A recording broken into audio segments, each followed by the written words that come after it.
Mesdames et messieurs, bienvenue sur Cash Interview sur For You Media Africa. Nous recevons dans le cadre de cette nouvelle édition Abel Elimilobé, homme politique camerounais, ancien conseiller municipal du SDF, parti d'opposition au Cameroun pendant une dizaine d'années, et défenseur de la politique d'union. Il est avec nous sur ce plateau. Merci à vous, monsieur, d'avoir accepté cette invitation. Merci beaucoup, madame, de m'inviter, et surtout je voudrais vous féliciter et vous encourager de mettre une bonne partie. Je demanderais même que ce soit la partie essentielle de vos efforts pour que, en ce moment essentiel pour la nation, au moment où nous allons vers l'élection présidentielle, qui est la plus grande élection dans tous les pays du monde, oui, que vous soyez en train de faire l'effort pour que les esprits ne se dispersent pas, que les gens ne parlent pas des choses secondaires, que tout le monde ait l'esprit à ce qui va se passer. Nous allons choisir le chef de l'État, oui, celui qui va définir la politique de la nation, c'est-à-dire notre destin. effectivement. C'est donc un très grand moment qui arrive. Il est bon de questionner tous les aspects de la société, mais surtout de mettre les projecteurs sur tous ceux qui se proposent de nous diriger, pour que tout le monde sache qui ils sont, d'où ils viennent, qu'envisagent-ils de faire.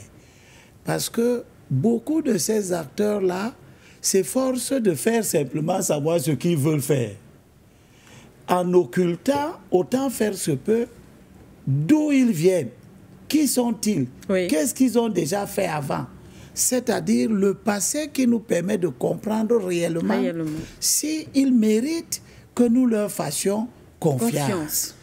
Donc, cette analyse permanente, cette espèce de questionnement de l'histoire de chacun de ces gens qui se prévalent des aptitudes à nous diriger est essentiel pour la connaissance de la vérité. Je vous félicite donc pour cet effort. Je vous demande de continuer jusqu'à ce que les élections présidentielles passent, et je demande à tous vos collègues, tous ceux qui sont comme vous, des chaînes qui permettent, j'ai lu quelque part dans vos pamphlets ici, informer, Oui. et quoi d'autre? Informer également, bien sûr, hein, pour éduquer ou, je ne sais pas, responsabiliser, pour que le choix du chef de l'État ne repose pas sur des considérations de communautarisme, de tribalisme, de c'est mon frère, c'est notre tour, des choses qui pourront nous faire arriver au pouvoir, des gens qui ne devaient pas arriver au pouvoir. Merci à vous, monsieur Elimilobé. On rappelle justement, c'est d'ailleurs pour ça que vous êtes sur ce plateau. On rappelle qu'avec vous, on va aborder plusieurs points essentiels en 52 minutes. On espère qu'on aura assez de temps pour cela. On parlera d'abord de la question foncière, entre autres le problème des terres. Est-ce une bombe à retardement? On reviendra également sur justement cette présidentielle au Cameroun. Quid, entre autres, du fichier électoral. Toujours en parlant de la présidentielle, opposition au Cameroun. Quel est le bon profil? Évêque et chef traditionnel, affrontement si on peut le dire ainsi, comprendre les différentes sorties des uns et des autres. Ensuite, on parlera du rapport sur la colonisation qui a été remis au président de la République, Paul Biya. Et maintenant, qu'est-ce qu'on en fait? Et enfin, on sortira par les solutions au développement du Cameroun. Voilà les grands titres dans le cadre de cet entretien. Sans plus tarder, abordons la question foncière au Cameroun. Bombe à retardement, c'est la grande interrogation, monsieur Elimilobé. C'est un combat qui vous tient à cœur, le combat justement autour des terres, la question foncière. On vous a vu sous plusieurs fronts sur le terrain concernant cette situation, mais on veut quand même comprendre et savoir, parce que beaucoup l'entendent, beaucoup le voient, mais ne savent pas exactement quel est ou encore où se trouve le problème. Monsieur Elimilobé, quel est le problème? Le problème est que notre pays s'est organisé d'une manière qui amène certaines personnes à considérer que la dualité, deux choses liées, oui. La dualité terre-homme, oui, n'est pas quelque chose de fondamental. On peut dissocier l'homme de sa terre. Ok. Et c'est très grave. Parce que cette façon de penser montre que nous ne sommes pas des sociétés. Cette façon de penser qu'on peut dissocier, détacher l'homme de sa terre est en contradiction avec les réalités sociales que nous voyons, qui nous montrent tous les jours que l'homme a une terre à laquelle il est toujours lié, quelle que soit la place qu'il occupe à un moment donné dans l'espace. Quelqu'un se trouve en Europe, il décède, les gens se débrouillent à ramener son corps où? Sur sa terre.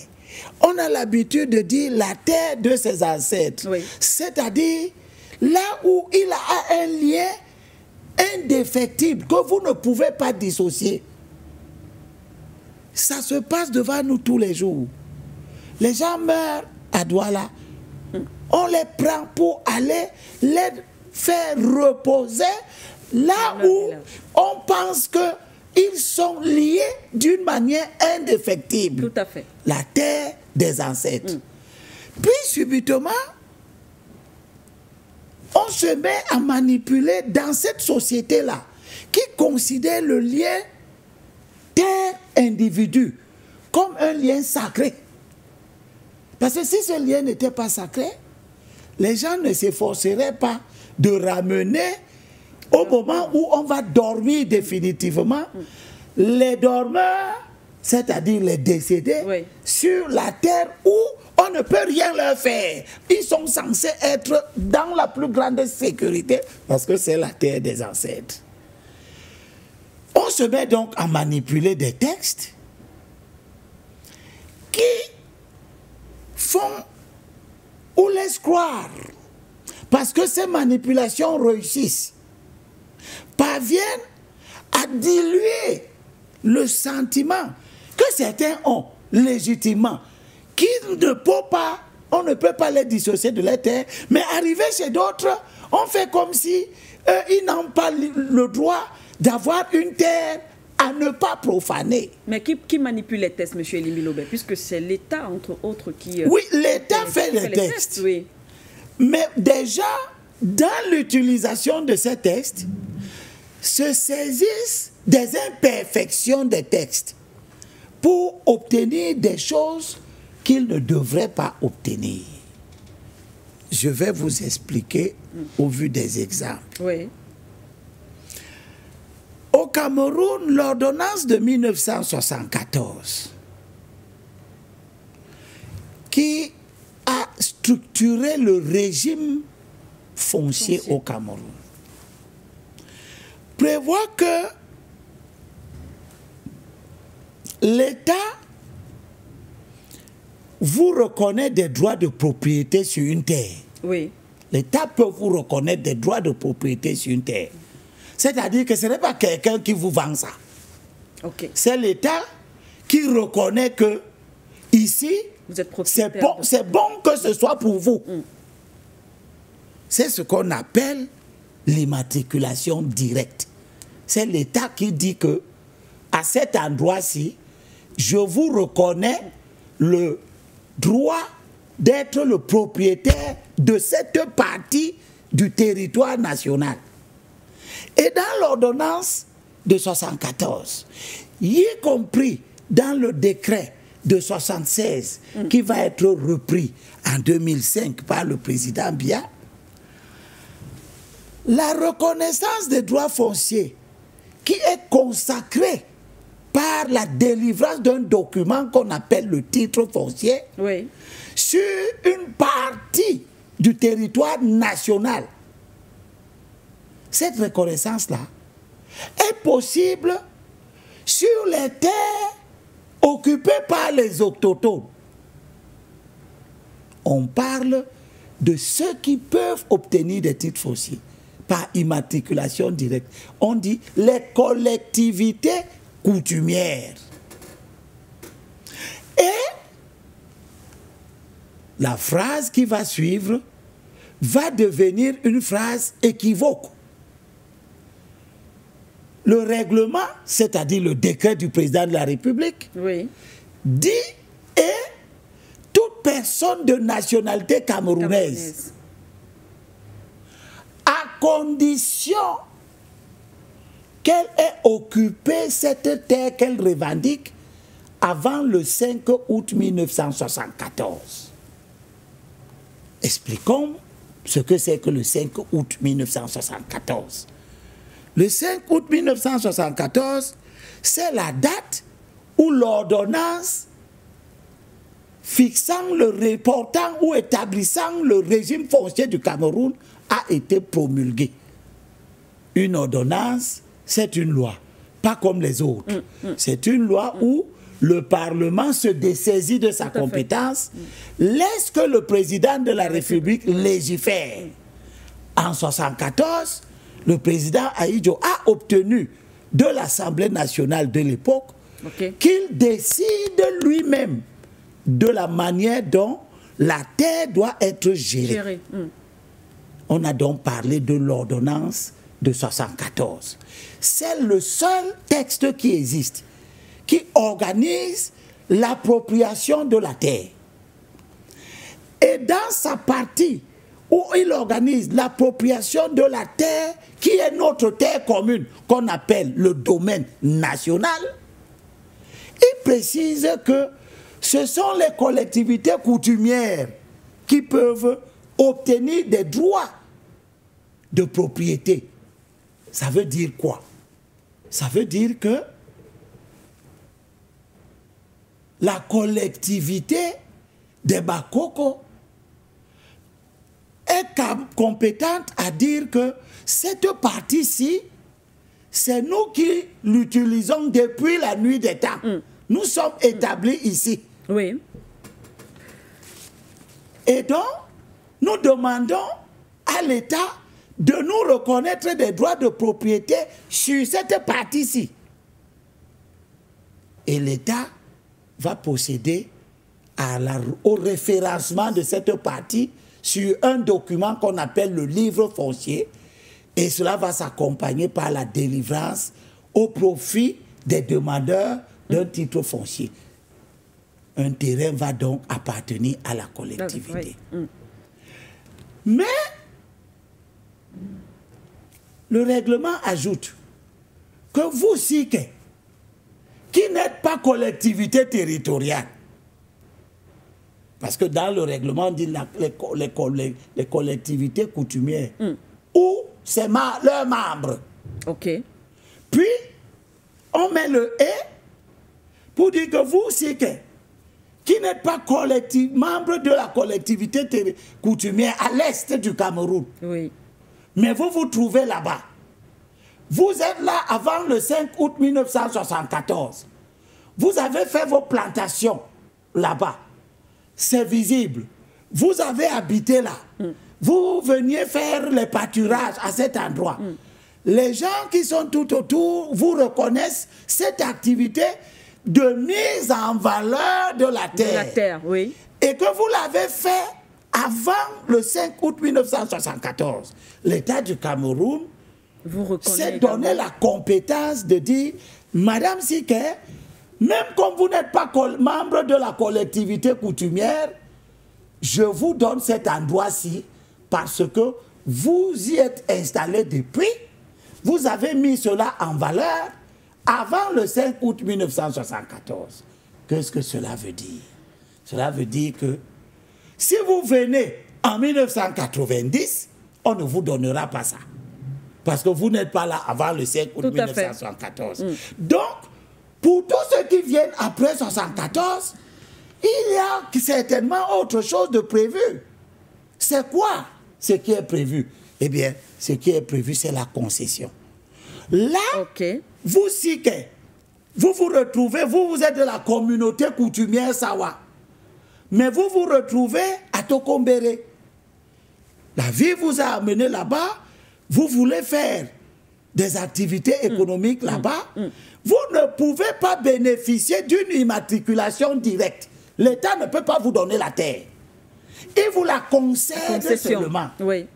Une concession. Vous lui dites, je veux la terre.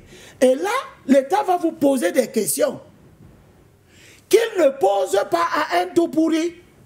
Oui. D'accord? Parce que le tout pourri, lui, il est sur sa terre, la terre de ses ancêtres. Tout à fait. Il n'a pas où aller ailleurs. Mais si le tout pourri se retrouve à Dibobari, il sera soumis également. Il sera soumis au même régime que toi, qui est à Sawa, mais qui te retrouve sur le pays, dans le pays tout pourri. L'État va te dire, tu veux la terre pour faire quoi? Et tu vas lui dire, je veux la terre pour faire une plantation de patates. Je veux la terre pour créer une école. Je veux la terre, je veux pour... L'État va te dire, ok, fais donc un cahier où toi-même tu dis les charges que tu vas supporter.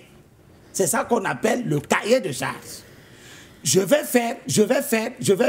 Tu déclines tout, tu expliques tout, et l'État va regarder quel est l'intérêt de la communauté nationale, en commençant par les gens qui t'accueillent là. Tout à fait.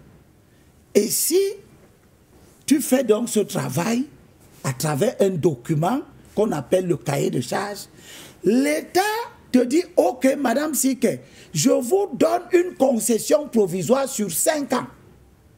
Allez donc faire ces choses que vous dites, je vois. Et vous allez pendant 5 ans vous débrouiller à faire.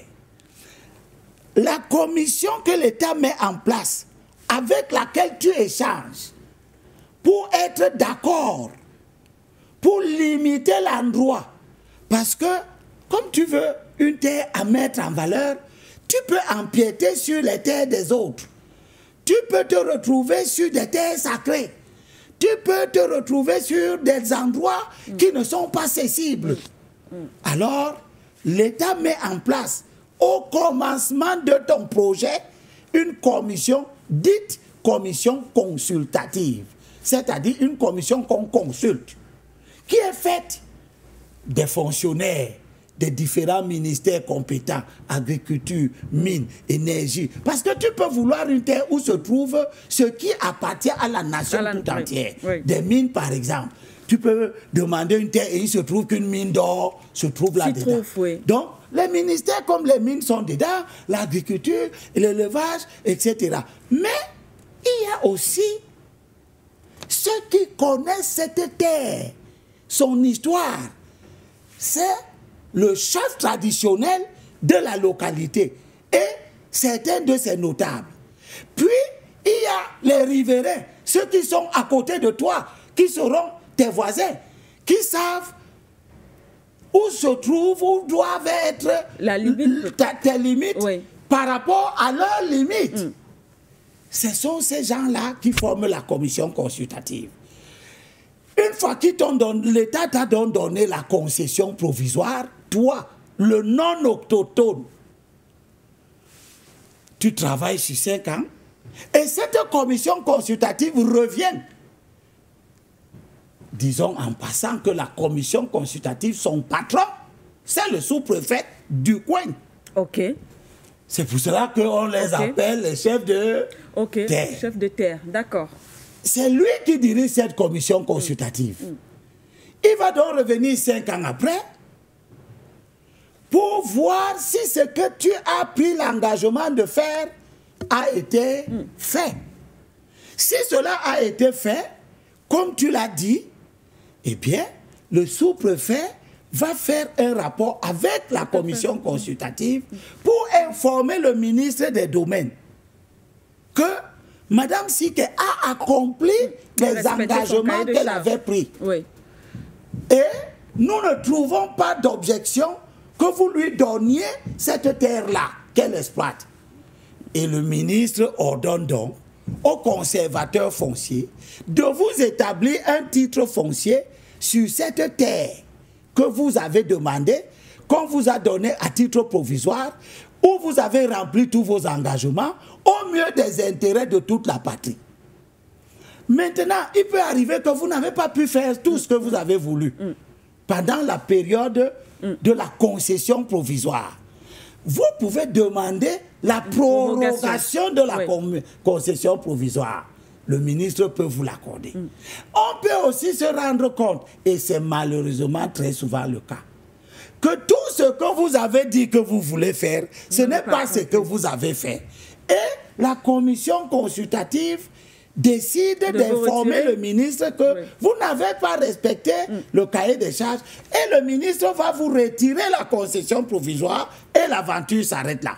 Sauf que maintenant donc, ce que nous venons d'expliquer montre les deux approches. Justement. L'autochtone, d'office, il a accès à la terre de ses ancêtres. Le non-autochtone a des conditions. Oui. Il doit avoir été là avant 1974. Mais cette disposition réglementaire n'est plus lue comme cela. Les gens l'ont galvaudé au point où, toi, Siké, dans la terre de tes ancêtres, on te dit que si tu veux avoir une immatriculation directe, il faut que tu fasses des mises en valeur. Oh, toi, tu n'étais pas là en 1974, tu viens d'arriver. Et le texte parle de 1974. Le texte ne dit pas que si tu arrives, il faut faire des mises en valeur. Le texte dit qu'on donne aux communautés coutumières ou à leurs membres. Et on donne aussi à toute personne de nationalité camerounaise qui a fait une mise en valeur avant le 5 août 1974. Oui. Qu'est-ce que cela veut dire? Cela veut dire que ici au littoral, partout au littoral, les non-littoraliens, pour qu'ils aient une immatriculation directe, ils doivent avoir été là avant 1974 ce qui ne peut pas, et ils doivent avoir mis en valeur. Vous trouvez donc aujourd'hui des gens en plein droit là, qui sont nés en 1980, mais qui sont détenteurs de titres fonciers par immatriculation directe. C'est-à-dire qu'on dit à l'État que non, il est là depuis avant 1974. Oui, il a construit une maison sur ce terrain avant 1974. Et les problèmes commencent. Donc l'État, pour n'avoir pas bien écrit un texte clair, pourtant, mais pour avoir laissé, le texte en lui-même il est clair. Oui. Mais il a été formulé, le « et ». Vient carrément tout changer, bien. Les gens se permettent de le lire n'importe comment. Pour mélanger, pour faire disparaître le privilège anthropologique. Oui. Ce que le député Bengono Anzebe appelle les droits anthropologiques. C'est-à-dire les droits liés au fait que depuis la nuit des temps, c'est toi, tes arrières, tes descendants, tes avants, c'est vous qui êtes ici. Vous allez donc comprendre pourquoi les malicieux, les spécieux, les esprits pervers ont voulu combattre la notion d'autochtone. Parce que pour eux, c'était une notion au sens de l'ordonnance de 1974 et du décret portant conditions d'attribution, d'établissement du titre foncier qui consacre la notion d'autochtone. Mais d'autres parlent de tribalisme, pensent que cela pourrait être comparé au tribalisme. Chacun peut avoir l'opinion qu'il veut. La question c'est, est-ce que l'opinion que vous avez est bien sensée? Si votre opinion est bien sensée, elle doit savoir que la terre et l'individu ont un lien indéfectible. Moi, je n'ai pas de terre dans la Mefuakono. Je peux acheter de la terre là-bas. C'est autre chose, oui. Ça, c'est un autre régime qui n'est plus le régime de l'immatriculation directe, qui est le régime de la cession. Pour acheter une terre à la Mefuakono, qu'est-ce que je fais? Je peux avoir quelqu'un qui a déjà la terre. Qui a déjà la terre par immatriculation directe. Tout à fait. Ou qu'il a obtenu par une concession. c'est lui qui peut me céder une partie de sa terre. On va donc parler à ce moment du morcellement de la terre. C'est toi le propriétaire, mais on parle du titre foncier, mais j'ai acheté chez toi une partie. L'État va me reconnaître des droits sur la partie que j'ai achetée par une cession à titre onéreux. J'ai payé de l'argent. Ça peut être aussi une cession à titre gratuit. Je peux être ton ami, tu me donnes. Oui. L'État a donc prévu tout. Mais tu trouves des gens qui partent d'une contrée pour aller dans une autre contrée où ils ne sont pas autochtones et qui obtiennent là-bas des immatriculations directes, c'est-à-dire qu'on les considère comme des autochtones de là. Mais la faute à qui? Ils obtiennent ces immatriculations. Il y a deux fautes. Oui. Premièrement, l'individu qui aspire à commettre ce type de choses. Pourquoi moi, je ne peux pas? Je sais que je ne suis pas autochtone du Nyong Ekele. Je ne dois même pas concevoir l'idée que je me lève pour aller dans le Nyong Ekele, mentir à l'administration. Parce que le titre foncier par immatriculation directe que je vais obtenir dans le Nyong Ekele, il faut que je mente que j'étais là avant 1974. Il faut que je soudoie le préfet, le sous-préfet, les membres de la commission, le chef. C'est pour cela qu'on accuse les chefs de ne pas garder les patrimoines fonciers. Parce que le chef sait que je ne suis pas là avant 1974. Le chef sait que je viens de naître. Je suis né en 80 ou en 77. Donc, je ne peux pas me prévaloir d'une existence dans son territoire de commandement sans que lui, il ne sache. Ensuite, j'ai dû certainement créer les conditions pour que la commission consultative ne se réunisse pas convenablement. C'est-à-dire que le sous-préfet traite de cette affaire dans son bureau, sans consulter le chef, sans consulter ses notables, sans consulter tes supposés voisins qui sont là avant toi. N'est-ce pas? Donc vous voyez que c'est le fruit de la corruption des élites qui devaient être soucieuses de la paix civile, de la coexistence harmonieuse entre tout le monde. Parce que la Constitution prévoit qu'on est libre de se déplacer. Bien sûr. On est libre de s'installer. Mais la Constitution ne dit pas que vous êtes libre d'aller faire le faux partout où vous voulez.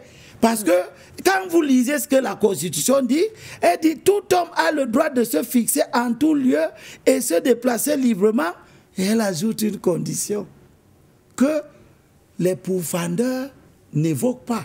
Elle dit sous réserve des prescriptions légales relatives à l'ordre, à la sécurité, à la tranquillité publique. C'est-à-dire l'ordonnance de 1974, le décret portant conditions d'établissement du titre foncier, puis tout le reste de l'arsenal législatif et réglementaire qui font en sorte que la société soit une société apaisée. Aujourd'hui donc, la ville, le littoral en général est truffé de litiges fonciers où vous voyez monsieur le père, le grand-père de Sike a un titre foncier en 77. Puis, un jour, quelqu'un vient voir Sike qui n'est que son héritier.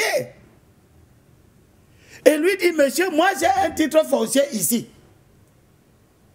de 400 mètres carrés. C'est ce que j'ai. Je viens de traiter une question comme ça à Bonapriso, la famille Mbolo. Monsieur Mbolo est Bonapriso. Les Bonapriso, dans le partage ancestral de la terre, lui donnent ce qui lui revient. Et il fait immatriculer cette terre en 1977. Puis, en 1998, quelqu'un qui était un locataire là, se fait établir un titre foncier de 400 mètres carrés sur l'espace que M. Mbolo a fait immatriculer en 1977. Un de ses fils rentre d'Europe, trouve cette situation, la bagarre commence. Nous avons obtenu de la Cour suprême en dernier ressort que ce titre foncier était frauduleux et le titre foncier a été retiré. Une ordonnance de la Cour suprême a procédé au retrait de ce titre foncier frauduleux, puisque M. Mbolo ne peut pas immatriculer son titre foncier en 77 sans savoir que vous êtes là. Bien sûr, bien sûr. M. Mbolo décède, vous avez fait immatriculer le titre foncier par immatriculation directe. Comment? Puisque dans la commission consultative, les voisins, c'est-à-dire Mbolo, devaient être là. Ils étaient là, ils n'ont pas su que vous êtes en train de faire immatriculer une partie du territoire qui appartient déjà à leur père. Donc, le faux a consisté à faire ce boulot-là dans le bureau du sous-préfet sans que le chef de Bonapriso ne sache, sans que les riverains de ce terrain-là, qui ne sont que les Mbolo, ne soient au courant. C'est comme cela que le juge suprême a analysé cette affaire-là et nous avons soldé cette affaire. Mais des affaires de cette nature, il y en a donc. Il y en a tellement, beaucoup, au point où le litige foncier est devenu une bombe. Il est devenu une bombe et un coup, on salue le ministre des Domaines, un coup, on lui en veut parce que lui-même a du mal à se retrouver là-dedans, mais je le salue quand même parce qu'il vient de mettre un terme à une occupation anarchique de la terre des autochtones d'Unkam. Dans le canton d'Okpenda, dans le village de Ndokpenda, un ressortissant de l'Ouest est venu s'approprier 5000 hectares. 5000 hectares. En se prévalant d'une autorisation à faire immatriculer cette terre-là sur 4000 hectares donnée par le ministre des Domaines. J'ai les 3 lettres que le ministre des Domaines écrit pour se désolidariser de ce monsieur. Il a écrit d'abord à ce monsieur pour lui dire que ses activités étaient illégales. Il a ensuite écrit au SGPR. Il a ensuite écrit au directeur de cabinet civil. Et tout récemment, il vient de trancher, après avoir envoyé une commission sur le terrain, pour se rendre compte que, eh bien, le monsieur en question, qui prétend avoir donné 50 millions de francs à un comité de développement, mais le comité de développement n'est pas propriétaire de la terre. Bien sûr. Il a donné 50 millions, dit-il, et le comité de développement lui a donné la terre. Le ministre vient donc de demander qu'il cesse ses activités dans le village ou le canton d'Okpenda, dans le camp, aux encablures de Yabassi, et que la terre-là revienne à leur propriétaire. Vous savez, je termine là-dessus. Quand le Premier ministre m'a fait l'honneur de me recevoir, je lui ai demandé si les efforts que le président de la République est en train de faire pour que les gens retournent à la terre, au lieu de traîner à Douala, vendre les choux, les trucs au bord de la route, créer le désordre urbain, rentrer travailler les terres. Prioritairement, vos propres terres à vous. Est-ce que ce message du chef de l'État, cette politique, elle concerne aussi les gens du littoral? Il me dit, mais oui. Je dis, mais si les enfants du littoral veulent rentrer travailler la terre, ils vont travailler quelle terre? Puisque toutes leurs terres sont accaparées par des non-littoraliens qui laissent leur propre terre sans exploitation et sans mise en valeur.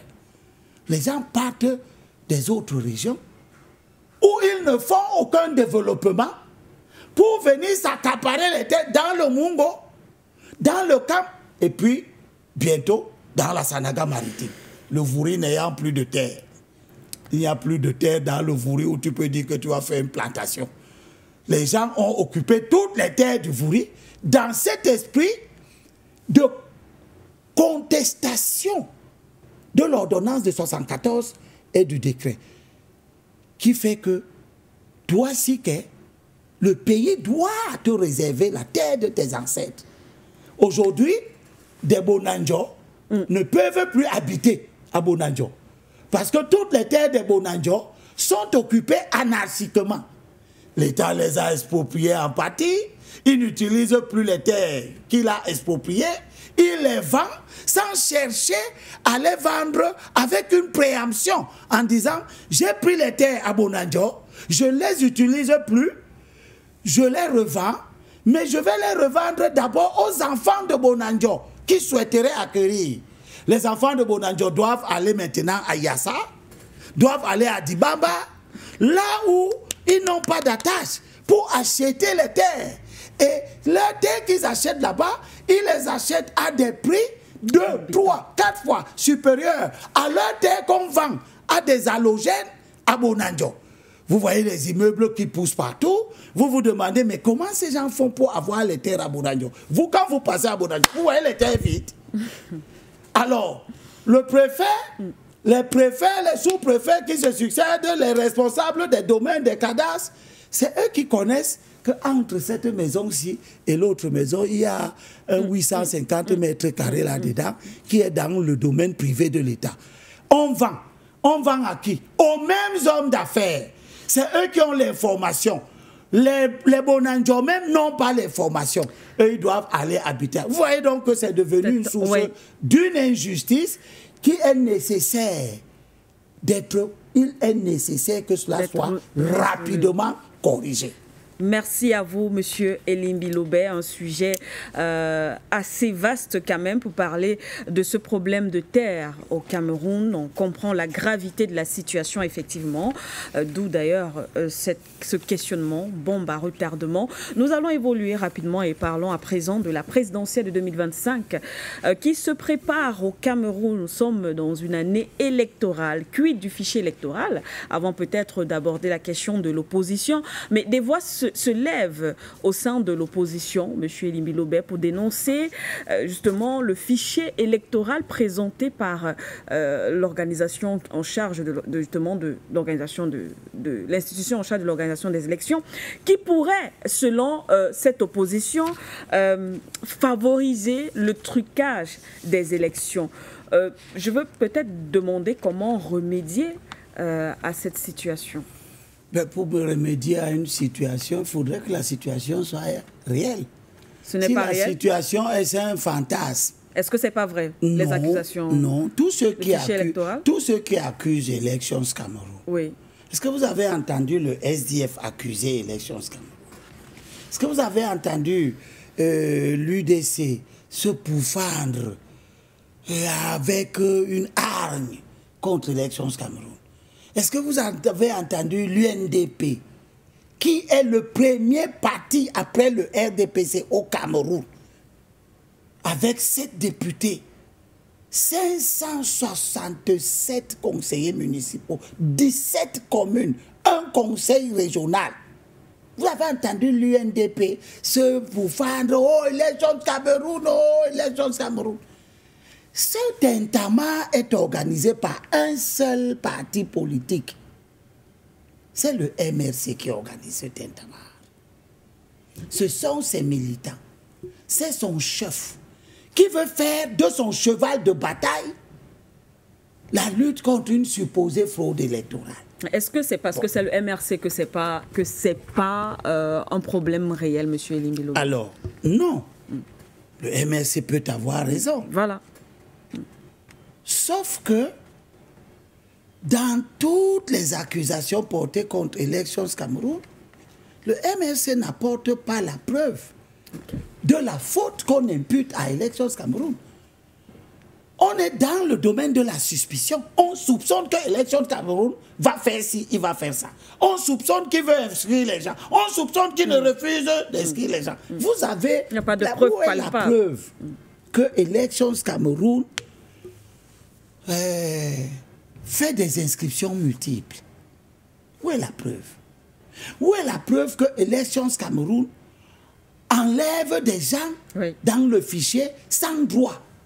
Parce qu'il est prévu d'enlever des gens dans le fichier électoral. C'est prévu. Si Madame Sike, vous décédez maintenant, il est normal, prévu, qu'on vous retire du fichier électoral. Si vous êtes déchu de vos droits civiques, parce que la justice vous a condamné, vous êtes déchu de vos droits civiques, Elections Cameroun a l'obligation que le code électoral lui intime de vous retirer du fichier électoral. Autant de choses.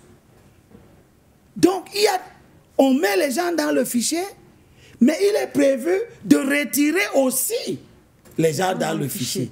Cette opération de mettre les gens dans le fichier et de retirer les gens du fichier, c'est ça qu'on appelle la révision du fichier électoral. Chaque année, on révise le fichier électoral. C'est-à-dire, à partir du 1er janvier, on autorise que les gens qui ne sont pas encore dans le fichier viennent s'inscrire dans le fichier. Mais en même temps, Elecam fait en back-office le travail de retirer les décédés, qui est d'ailleurs un travail très difficile, parce qu'il n'y a pas coordination entre les services qui gèrent les décès. Par exemple, les services d'état civil et Elections Cameroun. Les services d'état civil qui délivrent les certificats de décès n'informent pas Elections Cameroun que nous avons délivré à tel un certificat de décès aujourd'hui, retirez-le du fichier électoral. Nos habitudes même, beaucoup de gens sont enterrés s'il n'y a pas de certificat de décès. On prend les morts, on les transporte même d'une localité à une autre sans qu'on ait fait un certificat de décès. Un tel mort risque de rester dans le fichier électoral jusqu'au jour où on va apporter à Elecam l'information et la preuve de son décès. Donc vous pouvez trouver dans le fichier électoral des gens que vous connaissez, mais qui sont morts. Vous allez accuser Elecam. Oh, Elecam. Mais vous ne vous posez pas la question, est-ce qu'on a donné l'information à Elecam? Vous voyez, il y a donc beaucoup d'accusations expressément amplifiées qui relèvent tout simplement de la volonté de dire aux gens que les élections ne sont pas bien organisées. Or, moi, j'appartiens à la catégorie qui considère que Elections Cameroun, c'est notre bébé. C'est nous qui nous sommes battus. Le SDF, l'UDC et les autres partis politiques de l'époque.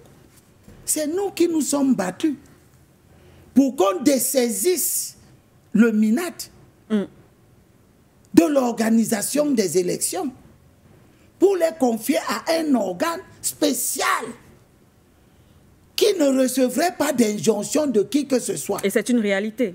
C'est un grand progrès. C'est un grand progrès. Le dernier fichier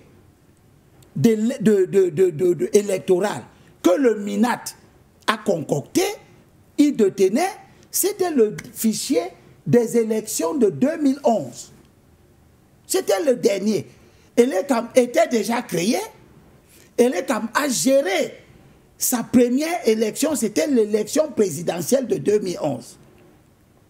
À ce moment, il y avait dans le fichier que le MINAT a donné à Elecam 7 521 650 inscrits. Quand vous connaissez comment ces inscriptions se faisaient, il n'y avait pas d'ordinateur, il n'y avait pas de biométrie. On passait dans les quartiers avec les fiches, chacun écrivait son nom, et tu pouvais écrire ton nom autant de fois que tu veux. Il n'y avait aucun travail de fouille pour voir que Elimbi est inscrit 2, 3, 4 fois. Les individus mal intentionnés, qui ne sont pas seulement des collaborateurs du régime, qui se trouvent même dans les partis d'opposition, pouvaient s'inscrire à Douala première, puis il part s'inscrire à Douala 2, puis il s'inscrit même à Douala 3, puis il s'inscrit à Douala 4. Évidemment, dans 7 521 000 noms, s'il faut, avec les yeux, retrouver celui qui est déjà inscrit une fois, 2 fois, 3 fois, vous voyez que c'est un travail impossible à la taille de l'homme, n'est-ce pas? Eh bien, quand l'élection présidentielle de 2011 est passée, Elecam a dissous le fichier que le MINAT lui avait donné. Si Elekam était si porté à organiser mal les élections, il n'aurait pu ne pas dissoudre ce fichier. Mais il l'a dissous. Pour mettre en place un fichier dans lequel un individu ne doit être inscrit qu'une seule fois, conformément au code électoral. Parce que ce n'est pas notre bon sens qui le demande. C'est le code électoral qui dit qu'un individu ne peut être inscrit qu'une seule fois dans une liste électorale. Pour parvenir à faire en sorte qu'un individu ne soit inscrit qu'une seule fois, Elekam s'est donné deux outils. Un logiciel qui analyse les empreintes digitales et un autre logiciel qu'on appelle AFIS et un autre logiciel qu'on appelle Imago qui analyse le visage. Comparer les visages. Pour donc analyser les empreintes digitales et les visages, il faut prendre les empreintes digitales des gens. C'est pour cela que quand on inscrit les gens, on leur prend les empreintes digitales, puis on vous prend également une photo. Eh bien, une fois qu'on a fini, au 31 août, parce que vous savez que la révision commence du 1er janvier au 31 août. Chaque année, depuis 2012, on a dissous le fichier du MINAT, on a commencé un nouveau fichier qui a été utilisé aux élections de 2013, qui a été utilisé aux élections de 2020, 2018, puis 2020.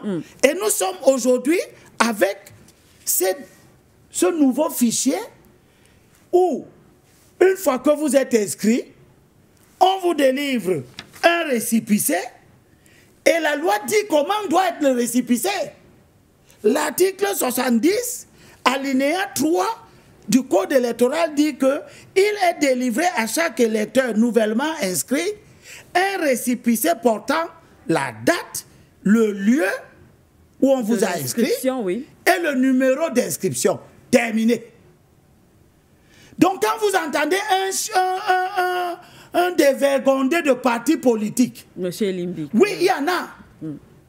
Il y en a qui brillent par leur fanatisme sur fond de tribalisme en plus.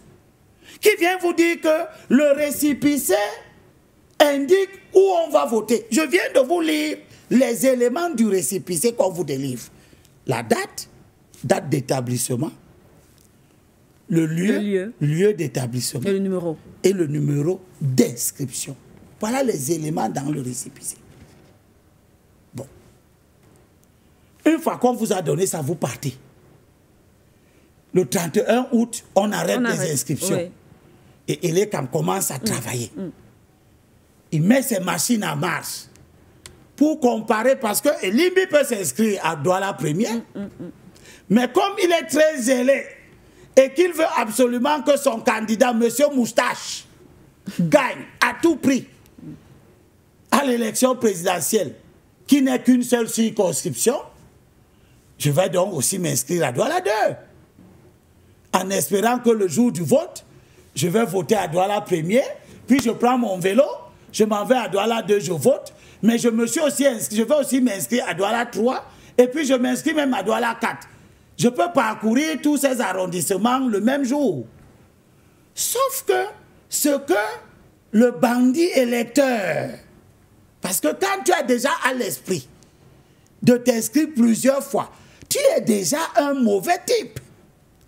Eh bien, sauf que les mauvais types ne savent pas que la loi, comme elle a dit à Elekam, qu'un individu ne doit être inscrit qu'une seule fois. Une seule fois, oui. Elekam a mis en place, conformément au code électoral, un système informatique qui fait que si que tu t'inscris aujourd'hui, puis tu pars t'inscrire demain, puis tu pars t'inscrire après-demain, quand on a arrêté le 31 août, on met donc toutes ces inscriptions dans la machine. On croise les informations, oui.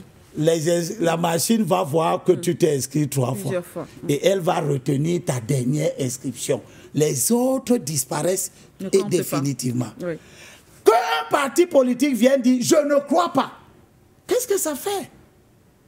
Il ne croit pas. A-t-il amené la preuve que Madame Sik, voici, elle s'est inscrite ici, vous lui avez délivré une carte d'électeur, elle s'est inscrite également là-bas, vous lui avez délivré aussi une carte d'électeur. Ensuite, ont-ils vu le nom de Sik 2 fois dans le fichier? Une première fois dans le fichier de Douala 1er, une deuxième fois dans le fichier de Douala 2, parce que le législateur et les CAM disent que il faut enlever les inscriptions d'avant et ne garder que la dernière inscription. Qu'est-ce que cela veut dire? Madame, cela veut dire que je peux être inscrit en 2018 à Makepe, où j'habitais, et puis je pars habiter à Bonapriso, je décide de voter dorénavant à Bonapriso. Je pars de nouveau m'inscrire. Là, je m'inscris maintenant à Douala 1er. Sauf que comme je suis un bandit, je ne dis pas à Elections Cameroun que j'étais déjà inscrit à Makepe. Parce que si je dis à Elections Cameroun que j'étais inscrit à Makepe, il va me dire, donne-moi ta carte d'électeur pour me la retirer. Comme je ne lui dis pas, il ne me demande non plus rien. Il me demande pourquoi vous habitez à Bonapriso. Je lui dis oui. Vous avez déjà été inscrit? Je lui dis non. Parce que je suis un menteur. Une fois que je lui dis non, lui n'est pas un enquêteur. Il enregistre. Je vais donc me retrouver, garder ma carte de Makepe, n'est-ce pas? Puis, je m'inscris de nouveau. Et 3 mois après, on me délivre une nouvelle carte où je suis maintenant à Douala 1er et je garde les 2 cartes. Moi, je ne sais pas que Elections Cameroun a déjà annulé mon inscription de Makepe. Je me balade partout parce que je veux accréditer l'idée que c'est un mauvais opérateur. Je prends 2 cartes d'électeur, je brandis. Mais est-ce que ceux qui croient sont allés dans le fichier de Makepe où me renvoie la première carte pour s'assurer que mon nom est encore là-bas? Ils ne l'ont jamais fait. Ils se plaisent simplement parce qu'on leur a ouvert les plateaux de télévision et parce que Elections Cameroun, probablement, communique mal, ne vient pas lui-même sur les plateaux de télévision expliquer les procédés de travail. Et du coup, ça devient une bataille entre des gens comme moi qui croient au système et des gens qui ont intérêt à ce que le système soit dit mauvais, qui braillent partout. Ces gens-là, qui sont-ils? C'est ceux qui étaient dans le régime hier. Quand nous nous battions pour que Elections Cameroun soit une organisation viable, ils étaient dans le régime. Monsieur Kamto qui parle là, il était dans le régime. Elle est quand même née en 2009. En 2009, monsieur Kamto était dans le régime. Il n'a pas pris une seule fois la parole pour dire que les membres du conseil électoral ne sont pas bien, ils n'ont pas d'émission. Il était silencieux comme un ver de terre qui ne dit rien consent. Maintenant qu'il est hors système, il estime qu'elle est quand même mauvaise. Mais c'est trop tard. C'est trop tard pour que sa parole soit crédible. Parce que M. Kamto est allé aux élections pour la première fois en 2013. Il ne s'est jamais plaint d'élections Cameroun. Il n'a jamais dit, oh, on n'a pas publié la liste nationale. Élections Cameroun qui organisait déjà ces élections. Qui organisait déjà les élections. C'est Elections Cameroun qui a organisé les élections législatives de 2013 où Kamto était candidat dans le Fundi, tête de liste du MRC. Il n'a pas saisi le Conseil constitutionnel. On est revenu en 2018. Il était candidat à l'élection présidentielle organisée par Elections Cameroun. Il n'a pas dit qu'on n'a pas le registre national, le fichier national n'a pas été publié. Il n'a pas saisi le Conseil constitutionnel. En 2020, il dit qu'il ne part pas aux élections parce que le code électoral est mauvais. Mais en 2013, c'est ce code électoral qui était là. En 2018, c'est ce code électoral qui était là. Donc, vous avez affaire à des gens qui fonctionnent d'une manière désordonnée. Et la Bible nous dit quelque chose contre des gens qui fonctionnent de la sorte. Dans 2 Thessaloniciens chapitre 3 verset 6, l'apôtre Paul parle à la communauté des Thessaloniciens. Et il leur dit, nous vous ordonnons, c'est un ordre, au nom du Seigneur, de vous éloigner de tout frère qui marche de manière désordonnée. Ça veut dire quoi? Il faut s'éloigner du MRC? Mais il faut s'éloigner de tous les acteurs politiques qui ont des comportements ambigus, des comportements d'incohérence. Si vous dites que Élections Cameroun organise des élections, c'est mauvais. En 2013, vous allez. En 2018, vous allez. Et en 2020, vous n'allez pas. Parce que c'est Élections Cameroun qui organise. Où est la cohérence? Puis en 2025, vous voulez revenir. Mais c'est toujours Élections Cameroun qui est là. En 2013, ils n'ont pas publié. Vous n'avez pas posé le problème de la publication de la liste nationale. En 2018, vous n'avez pas posé le problème de la publication de la liste nationale. Pourquoi en 2020, en 2025, la publication de la liste nationale devient un motif qui veut que les gens ne dorment pas, que les gens ne respirent pas, parce que vous prétendez que vous vous battez pour obtenir des élections propres. Les élections ne sont pas frauduleuses au niveau des listes. D'accord. Nous qui avons fait les élections avant vous, Monsieur Kamto, parce que quand nous on allait aux élections, vous n'alliez pas. Vous étiez un savant de Monsieur Biya. Vous l'aidiez à ce moment à modifier le code de la Constitution pour se présenter éternellement aux élections et donc les gagner. Vous n'alliez pas aux élections. Nous savons où se passent les fraudes. Aujourd'hui, avec la biométrie, la liste électorale est passée en 2018 à 6 667 754, ce qui est une baisse. Pourquoi ça a baissé? Les gens sont morts? Non, ça a baissé parce qu'elle est quand même enlevé les doublons. Donc quand nous sommes allés aux élections de 2018, avec le fichier de 6 667 000 personnes, 754, c'était les bons inscrits. Ok. Et chacun de ces inscrits-là avait son nom sur la liste électorale. Oui. Mais ce n'était pas simplement un nom. C'était la réplique de la carte d'électeur. Quand la liste électorale dont on parle, là, oui, telle qu'elle est comme l'a conçue, vous ne voyez pas un alignement de noms. Vous voyez la reprise de la carte d'électeur avec votre nom, votre photo. Votre photo sur la liste électorale. Ce qui a pour avantage de faire en sorte que le code électoral dit que dans l'article 103, et c'est important, à son entrée dans le bureau de vote, l'électeur doit, donc il n'est pas question qu'il fasse autrement, l'électeur doit présenter sa carte d'électeur qui a une photo. Moi, j'ai voté au Cameroun à l'époque. La carte d'électeur n'avait pas de photo. Je peux vous montrer les anciennes cartes d'électeur sous le MINAT. Elles étaient écrites à la main. Puis on a commencé à les écrire avec la machine. Il n'y avait pas de photo. Donc je pouvais prendre la carte de Siké. Oui, notre carte. Aujourd'hui, je ne peux plus prendre la carte de Siké. Donc la fraude n'est pas là-bas. La fraude, si elle existe, elle peut être dans la falsification des données de l'élection. C'est-à-dire que j'ai eu 20 voix, on dit que j'ai eu 300. Mais pour empêcher ça, qu'est-ce qu'il faut faire? Il faut avoir son représentant dans le bureau de vote. Dans les bureaux de vote, oui. C'est aussi au moment du décompte, oui, au moment de la rédaction des procès-verbaux, qui doit ensuite s'assurer que ce qui a été dépouillé, c'est effectivement ce qui a été consigné dans le procès-verbal. Tout à fait. Que tout le monde a le même, toutes les mêmes données dans les procès-verbaux. Parce que on peut être tous dans la même salle. On me donne un exemplaire du procès-verbal qui est différent de ce que toi tu as. Oui.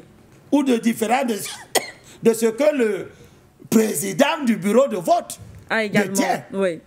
Donc, mon représentant dans le bureau de vote doit être un homme éveillé. S'il est un dormeur, ça n'engage pas la responsabilité de quelqu'un d'autre. Mais on sait également qu'avoir un représentant dans les bureaux de vote, dans tous les bureaux de vote Cameroun, peut-être le pouvoir en place peut se le permettre. On sait que même lui. Oui. Oui, mais pour que l'opposition... En 2020, oui. Aux élections législatives de 2020, oui. Nous avons atteint 26 000 bureaux de vote. Oui.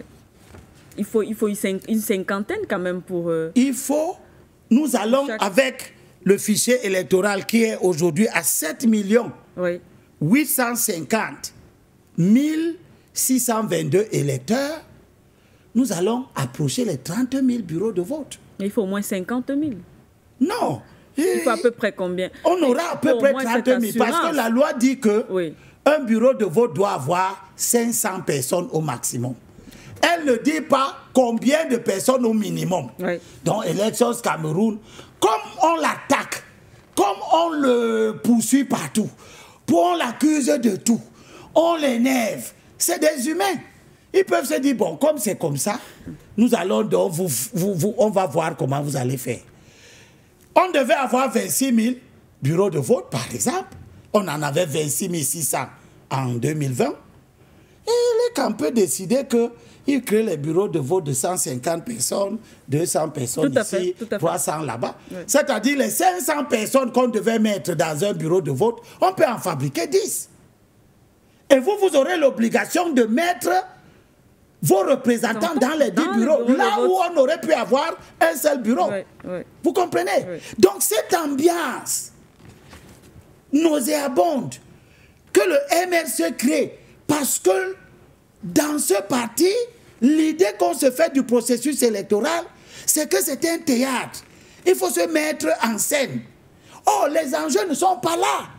Les enjeux sont, maintenant que nous avons un fichier propre, maintenant que quelqu'un ne peut plus prendre la carte d'électeur d'autrui, il nous reste que dans la commission locale, là où l'article 103 dit, à son entrée dans le bureau de vote, l'électeur doit présenter sa carte d'électeur. Oui. Il doit en outre prouver son identité par la présentation de la carte nationale d'identité. Il nous faut quelqu'un ici pour vérifier que, madame, si quelqu'un entre là pour voter, elle nous a présenté sa carte d'électeur et sa carte nationale d'identité. Oui. Le législateur ne dit pas le permis de conduire. Il ne parle pas du permis de travail ou de la carte professionnelle. Il ne parle pas du passeport. D'accord? Donc, tous ceux qui viendront voter avec des documents autres que la carte d'électeur et la carte nationale d'identité sont déjà dans la faute. Mon représentant dans le bureau de vote doit empêcher que cela ne se passe. Dans l'alinéa suivant, le législateur ouvre une petite porte à quelques cas exceptionnels en disant que la commission locale, c'est-à-dire ceux qui travaillent dans le bureau de vote, peut autoriser à voter tout électeur inscrit dans ce bureau de vote qui se trouverait pour une cause quelconque empêché de présenter sa carte électorale. Et le législateur dit donc que si vous êtes dans un cas pareil, qu'est-ce qu'il faut faire? Le législateur n'a pas dit de bricoler. Il n'a pas dit que chacun donne les ordres qu'il veut. Il a dit que elle, la commission locale, doit au préalable s'assurer de son identité. C'est-à-dire par la présentation de la carte nationale d'identité. Donc si vous vous présentez dans un bureau de vote sans carte d'électeur, le législateur dit, on peut vous laisser, on peut aussi refuser. Refuser, oui. Si on accepte, il faut qu'on s'assure que vous êtes inscrit dans ce bureau de vote. Qu'on vérifie votre identité. Il faut donc que nous qui ne croyons pas à la sincérité des agents de l'ECAM, nous ayons nos représentants. Dans les différents bureaux de vote. D'où la complexité de l'élection. Vous voyez donc que plus vous demandez aux gens, inscrivez-vous, ceux qui boycottent même les élections sont devenus les grands demandeurs de s'inscrire sur les listes électorales. Plus le nombre d'électeurs augmente, ce qui est une très bonne chose, plus l'élection est difficile. En particulier pour nous qui voulons la contrôler. Puisque le RDPC, lui ne parle pas sur le même registre que nous. C'est nous qui doutons. Oui. Donc c'est à nous de contrôler. Préparons-nous donc à contrôler environ 30 000 bureaux de vote. Et c'est là qu'on verra la vérité de la valeur de chaque parti politique qui prétend présenter des candidats. Et c'est aussi ça qui amène à apprécier la légitimité de certains candidats, de certaines candidatures. Parce que quand vous allez être candidat, on va se demander, mais celui-là, avec son parti, est-ce qu'il peut mettre 30 000 personnes dans le bureau de vote pour surveiller? Parce que nous n'allons pas à l'élection pour qu'à la sortie, chacun commence à prendre le micro de Sik Ndoumbe pour dire comment l'élection Cameroun a fait ceci et l'élection Cameroun a fait cela. Donc quand nous allons dire que toi, tu es notre candidat, il faut que tu sois quelqu'un qui est capable de mettre les gens dans les bureaux de vote pour contrôler. Parce que j'entends les gens dire, inscrivez-vous, votez et contrôlez votre vote. Ce ne sont pas les électeurs qui contrôlent le vote. C'est la responsabilité des partis. C'est les représentants des partis. Aucun électeur ne reste dans le bureau de vote. Quand 18h a sonné, oui, le président de la commission locale ordonne la fin du vote parce qu'il y a une heure. Chacun n'ordonne pas la fin du vote quand il veut. Le vote se termine à 18h. Dès qu'il est terminé, on ferme les portes des bureaux de vote. Les autres électeurs qui veulent voir comment on dépouille, ils voient ça du dehors. Le code électoral prévoit que la commission locale de vote prend 2 électeurs inscrits dans le bureau de vote pour servir de scrutateurs. Elle dit ce que les scrutateurs font. C'est eux qui dépouillent. Et les membres de la commission locale contrôlent le dépouillement. Et quand on dépouille, tout le monde a vu ce qui est sorti dans les urnes. C'est écrit au tableau. Maintenant, les membres de la commission locale commencent à rédiger le procès verbal. La meilleure manière de le faire, c'est qu'un seul membre rédige tous les exemplaires. Quand il a fini de rédiger tous les exemplaires, on distribue les exemplaires à chacun. Oui. Chacun contrôle si ce qui est écrit dans le procès verbal, c'est ça qui est au tableau. Une fois qu'on a fini de contrôler, tout le monde a contrôlé, on remet les procès verbal, on les pose là et on appelle chaque représentant de venir signer. Comme ça, il n'y aura pas un procès verbal qu'on a oublié de signer. Oui. Quand on a fini de signer, on prend maintenant l'exemplaire qui va au parti des chats, on lui donne.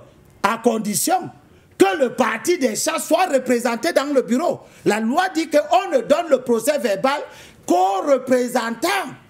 Si vous n'êtes pas dans le, vous n'avez pas un représentant dans le bureau de vote, on ne vous donne pas un procès verbal. D'accord. Vous voyez donc que, avant de trop brailler pour attaquer Élections Cameroun, disons à nos compatriotes, qu'est-ce que dit la loi? Disons à nos compatriotes qu'ils doivent se préparer à voter conformément à la loi. La loi dit, et je tiens à le rappeler ici, parce que j'étais hier dans une émission où un de ces fanatisés à bloc dit aux gens d'aller voter avec leur récépissé. La loi dit donc, article 70, alinéa 3, il est délivré à chaque électeur nouvellement inscrit un récépissé portant la date, le lieu, le numéro. Alinéa 4. Il est important de revenir dessus. Que nos compatriotes qu'on veut utiliser pour allumer un feu n'acceptent pas de se faire instrumentaliser. Le législateur dit le récépissé évoqué ci-dessus sert exclusivement aux réclamations relatives aux opérations d'inscription sur les listes électorales. Point. Sert aux réclamations. Et le législateur ajoute, il ne peut en aucun cas remplacer la carte d'électeur. Donc, dans vos officines de malheur que vous êtes en train de créer là, où vous envoyez des écervelés sur les plateaux de télévision pour dire « Allez voter avec votre récépissé ». Quand quelqu'un dit, un homme qui prétend se battre pour la transparence électorale, dit d'aller voter avec le récépissé, il est en train d'organiser déjà lui-même la fraude. Pourquoi? Parce que, comme je suis inscrit plusieurs fois, j'ai donc plusieurs récépissés. N'est-ce pas? S'il dit « Allez voter avec les récépissés », c'est parce qu'eux, ils sont en train de préparer les gens qui ont plusieurs récépissés. Donc je vais aller retirer ma carte d'électeur, on doit me retirer le récépissé. Puis ailleurs, je ne peux pas retirer les cartes d'électeur, je garde le récépissé pour venir voter avec. La loi dit que le récépissé ne remplace pas la carte d'électeur. Or, si j'ai une carte d'électeur, eh bien, même si j'ai une deuxième carte d'électeur, parce que je suis parti m'inscrire une deuxième fois, en cachant l'information à l'agent de l'ECAM, eh bien, le jour du vote, c'est ma dernière carte d'électeur qui sert. Je ne serai inscrit nulle part d'autre que là où je me suis inscrit la dernière fois. En attendant que ceux qui se plaignent nous apportent la preuve qu'ils ont entre les mains les gens qui ont 2, 3 cartes d'électeurs et qui sont inscrits effectivement dans ces bureaux de vote, qu'ils se taisent d'abord. Et je leur ai gardé un morceau choisi pour sortir rapidement là-dessus. Pour sortir sur cette question. Paul, parlant à Tite, il parle de ce genre de personnes. Vous voyez, la Bible a été écrite il y a 2000 ans. Et ce qu'elle dit, c'est comme si on était en train de nous voir comment nous nous comportons. Paul dit à Tite, chapitre 1, verset 10, « Il y a beaucoup d'indisciplinés. » Et les indisciplinés ne sont pas seulement dans le NDPC. Ils sont aussi dans nos rangs. On les voit tous les jours à la télé. Il y a beaucoup d'indisciplinés, de vains discoureurs. Tu entends ça? Oui. Des gens qui abusent l'intelligence. Abuser l'intelligence, ça veut dire quoi? On dit j'abuse l'intelligence. Pas j'abuse de l'intelligence. Hein. J'abuse l'intelligence de Siké. Ça veut dire quoi? Ça veut dire je trompe. Bien sûr. Des gens qui abusent l'intelligence. Oui. Quand vous les voyez sur les plateaux de télévision, ils sont chauds. Ils sont en train de mentir. Ils sont en train de tromper. Ils sont en train de préparer les gens à des actes qu'ils prétendent combattre. Et Paul dit, il faut leur fermer la bouche. Il faut leur fermer la bouche. Car ces gens-là bouleversent des maisonnées entières, c'est-à-dire des familles entières, en enseignant pour un gain malhonnête des choses qu'il ne faut pas enseigner. Il ne faut pas enseigner que les gens prennent les récépissés pour aller voter. Vous qui dites que c'est l'élection transparente, vous êtes déjà en train d'enseigner d'aller voter en contradiction de ce que dit le code électoral. Vous voilà qu'on a pris en flagrant délit d'expression sur la télé hier. Merci à vous, Monsieur Elie Mbilobert. On va sortir de cette première partie de cet entretien de Cash Interview avec une question, peut-être la dernière pour cette première partie, autour de l'opposition. Est-ce que l'opposition a ses chances face au candidat, au président sortant, son Excellence le président Paul Biya, ou encore justement peut-être une question qui va nous amener à interroger les critères ou alors le profil du bon opposant justement en ce qui concerne cette élection présidentielle. Monsieur Elie Mbilobert. C'est une question que vous devez poser plusieurs fois. À tous ceux qui passeront ici, jusqu'à ce que l'élection ait lieu. L'opposition a beaucoup de chances de gagner. D'accord. Les chances de l'opposition sont au maximum actuellement. Les chiffres des élections nous les montrent. Il ne s'agit pas d'insulter Paul Biya, non. Regardez les chiffres. Et c'est cet exercice que beaucoup de turiféraires qui transforment vos plateaux de télévision en espace théâtral viennent. Vous me voyez, je marche avec tous ces documents. C'est pour que ce que je dis soit assis sur la réalité. Il ne s'agit pas d'enseigner aux gens ce qui sort de ma tête. En 2011, première élection que Elections Cameroun organise, oui. Paul Biya a eu 3 772 527 voix sur les 7 521 651 personnes inscrites. Okay. Le mauvais fichier que nous avons combattu. Oui. Et là-dedans, Paul Biya a eu 50,15%.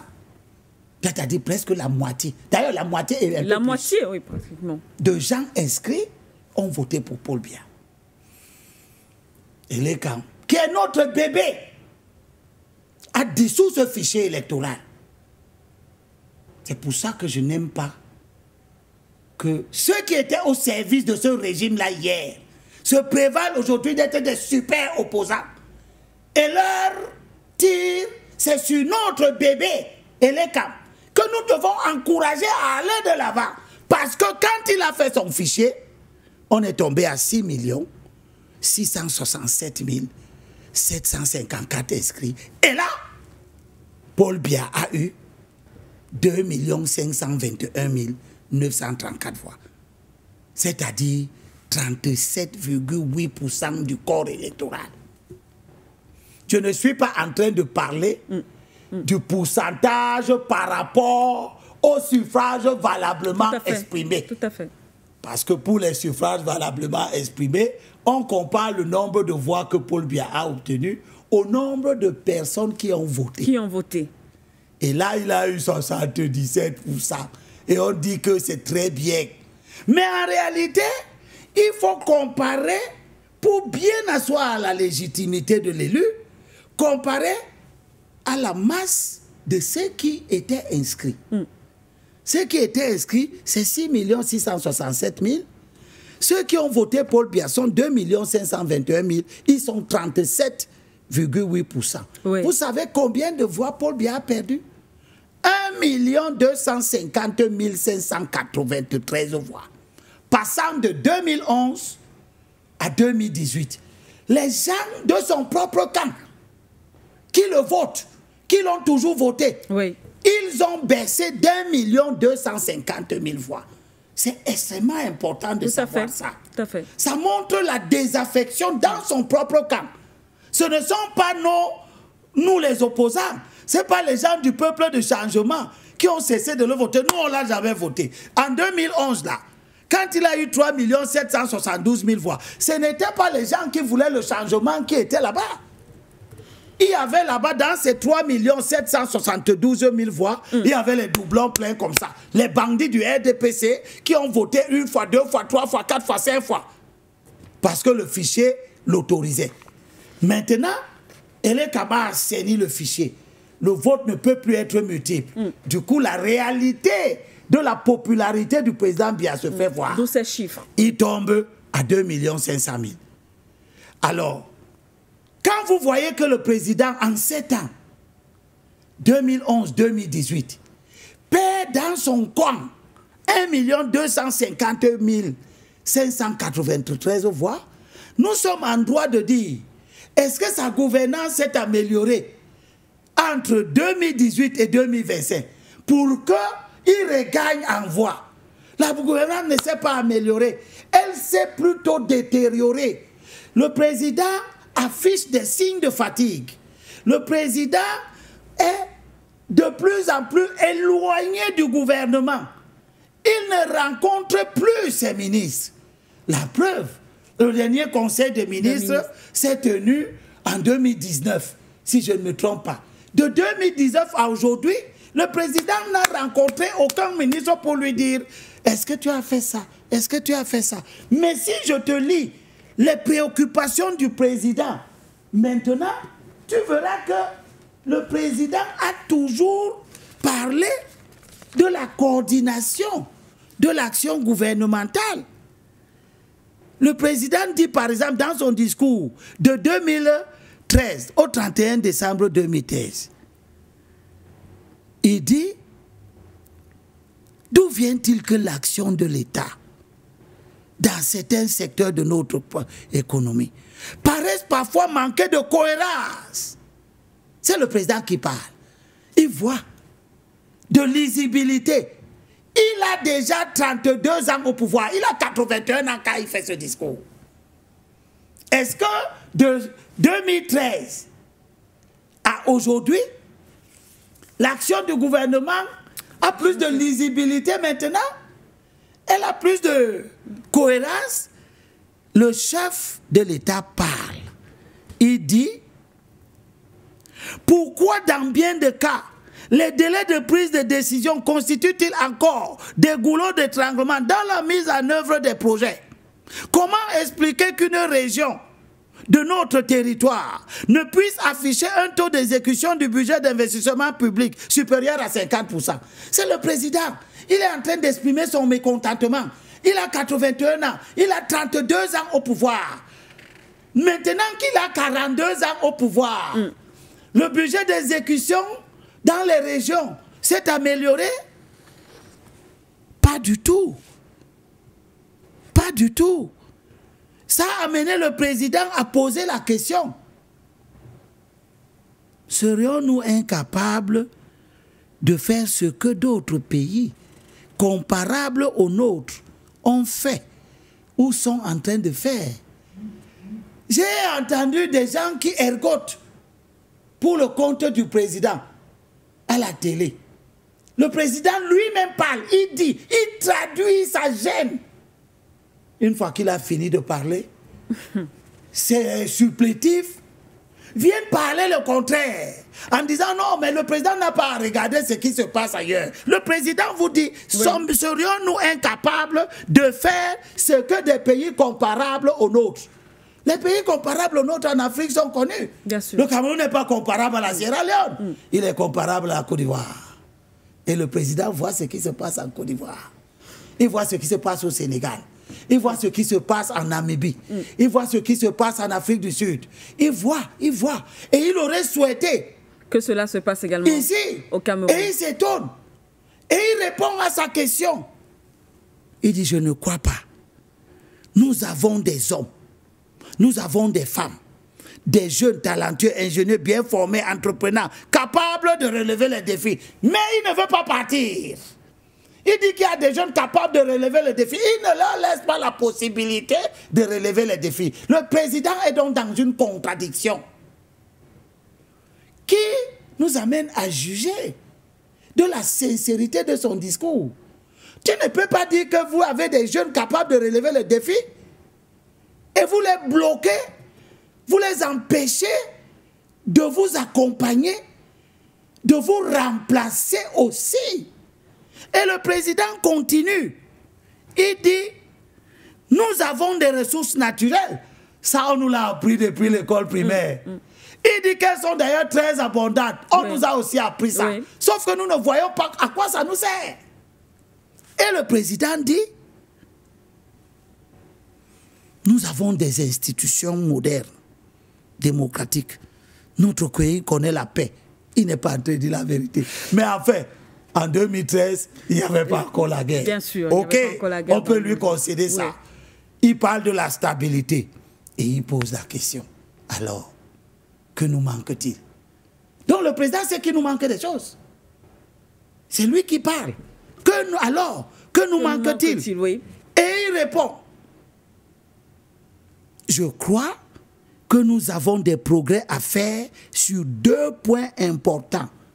La primauté de l'intérêt général et la coordination de nos efforts.